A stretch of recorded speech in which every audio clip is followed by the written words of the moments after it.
America ಮತ್ತು Iran ನಡುವಿನ ದೀರ್ಘಕಾಲದ ವೈಮನಸ್ಸನ್ನ ಶಮನಗೊಳಿಸಲು ಪಾಕಿಸ್ತಾನದ ಮಣ್ಣಿನಲ್ಲಿ ನಡೆದ ಐತಿಹಾಸಿಕ ಪ್ರಯತ್ನಕ್ಕೆ ಹಿನ್ನಡೆಯಾಗಿದೆ.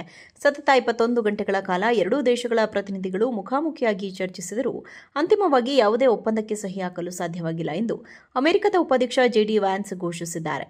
ಇಸ್ಲಾಮಾಬಾದ್ನಲ್ಲಿ ನಡೆದ ಸುದೀರ್ಘ 21 ಗಂಟೆಗಳ ಹೈವೋಲ್ಟೇಜ್ ರಾಜತಾಂತ್ರಿಕ ಸಂಘರ್ಷ ಅಂತಿಮವಾಗಿ ಯಾವುದೇ ಫಲಿತಾಂಶವಿಲ್ಲದೆ ಅಂತ್ಯಗೊಂಡಿದೆ. ಇಡೀ ಜಗತ್ತು ಕುತೂಹಲದಿಂದ ಕಾಯುತ್ತಿದ್ದ ಅಮೆರಿಕ-ಇರಾನ್ ನೇರ ಮಾತುಕತೆ ವಿಫಲವಾಗಿದ್ದು, ಅಮೆರಿಕದ ನಿಯೋಗವು ಅತೃಪ್ತಿಯಿಂದಲೇ ಪಾಕಿಸ್ತಾನವನ್ನು ತೊರೆಯಲು ನಿರ್ಧರಿಸಿದೆ. ಇಸ್ಲಾಮಾಬಾದ್ನಲ್ಲಿ ನಡೆದ ಈ ಮಾತುಕತೆಗಳ ನಂತರ ಸುದ್ದಿಗಾರರೊಂದಿಗೆ ಮಾತನಾಡಿದ ಜೆಡಿ ವ್ಯಾನ್ಸ್, ತಮ್ಮ ನಿರಾಶೆಯನ್ನ ಮರೆಮಾಚಲಿಲ್ಲ. ತಾವು ಸತತ 21 ಗಂಟೆಗಳ ಕಾಲ ಮಾತುಕತೆಯಲ್ಲಿ ತೊಡಗಿದ್ದೆವು, ಆದರೆ ದುರಾದೃಷ್ಟವಶಾತ್ ನಾವು ಯಾವುದೇ ಒಪ್ಪಂದಕ್ಕೆ ಬರಲು ಸಾಧ್ಯವಾಗಿಲ್ಲ ಎಂಬುದು ಕೆಟ್ಟ ಸುದ್ದಿ. ನಾವು ಇರಾನ್ಗೆ ಅತ್ಯುತ್ತಮ ಆಫರ್ಗಳನ್ನು ನೀಡಿದ್ದೆವು, ಆದರೂ ಅವರು ಒಪ್ಪಂದಕ್ಕೆ ಸಿದ್ಧರಿಲ್ಲ. ಹೀಗಾಗಿ ನಮ್ಮ ನಿಯೋಗ ಈಗ ಪಾಕಿಸ್ತಾನದಿಂದ ಅಮೆರಿಕಕ್ಕೆ ಹಿಂದಿರುಗುತ್ತಿದೆ ಎಂದು ಅವರು ತಿಳಿಸಿದರು.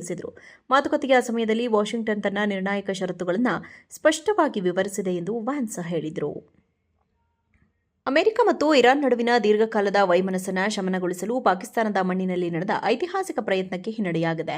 ಸತತ 21 ಗಂಟೆಗಳ ಕಾಲ ಎರಡೂ ದೇಶಗಳ ಪ್ರತಿನಿಧಿಗಳು ಮುಖಾಮುಖಿಯಾಗಿ ಚರ್ಚಿಸಿದರೂ ಅಂತಿಮವಾಗಿ ಯಾವುದೇ ಒಪ್ಪಂದಕ್ಕೆ ಸಹಿ ಹಾಕಲು ಸಾಧ್ಯವಾಗಿಲ್ಲ ಎಂದು ಅಮೆರಿಕದ ಉಪಾಧ್ಯಕ್ಷ ಜೆಡಿ ವ್ಯಾನ್ಸ್ ಘೋಷಿಸಿದ್ದಾರೆ. ಇಸ್ಲಾಮಾಬಾದ್ನಲ್ಲಿ ನಡೆದ ಸುದೀರ್ಘ 21 ಗಂಟೆಗಳ ಹೈವೋಲ್ಟೇಜ್ ರಾಜತಾಂತ್ರಿಕ ಸಂಘರ್ಷ ಅಂತಿಮವಾಗಿ ಯಾವುದೇ ಫಲಿತಾಂಶವಿಲ್ಲದೆ ಅಂತ್ಯಗೊಂಡಿದೆ. ಇಡೀ ಜಗತ್ತು ಕುತೂಹಲದಿಂದ ಕಾಯುತ್ತಿದ್ದ ಅಮೆರಿಕ-ಇರಾನ್ ನೇರ ಮಾತುಕತೆ ವಿಫಲವಾಗಿದ್ದು, ಅಮೆರಿಕದ ನಿಯೋಗವು ಅತೃಪ್ತಿಯಿಂದಲೇ ಪಾಕಿಸ್ತಾನವನ್ನು ತೊರೆಯಲು ನಿರ್ಧರಿಸಿದೆ. ಇಸ್ಲಾಮಾಬಾದ್ನಲ್ಲಿ ನಡೆದ ಈ ಮಾತುಕತೆಗಳ ನಂತರ ಸುದ್ದಿಗಾರರೊಂದಿಗೆ ಮಾತನಾಡಿದ ಜೆಡಿ ವ್ಯಾನ್ಸ್, ತಮ್ಮ ನಿರಾಶೆಯನ್ನ ಮರೆಮಾಚಲಿಲ್ಲ. ತಾವು ಸತತ 21 ಗಂಟೆಗಳ ಕಾಲ ಮಾತುಕತೆಯಲ್ಲಿ ತೊಡಗಿದ್ದೆವು, ಆದರೆ ದುರಾದೃಷ್ಟವಶಾತ್ ನಾವು ಯಾವುದೇ ಒಪ್ಪಂದಕ್ಕೆ ಬರಲು ಸಾಧ್ಯವಾಗಿಲ್ಲ ಎಂಬುದು ಕೆಟ್ಟ ಸುದ್ದಿ. ನಾವು ಇರಾನ್ಗೆ ಅತ್ಯುತ್ತಮ ಆಫರ್ಗಳನ್ನು ನೀಡಿದ್ದೆವು, ಆದರೂ ಅವರು ಒಪ್ಪಂದಕ್ಕೆ ಸಿದ್ಧರಿಲ್ಲ.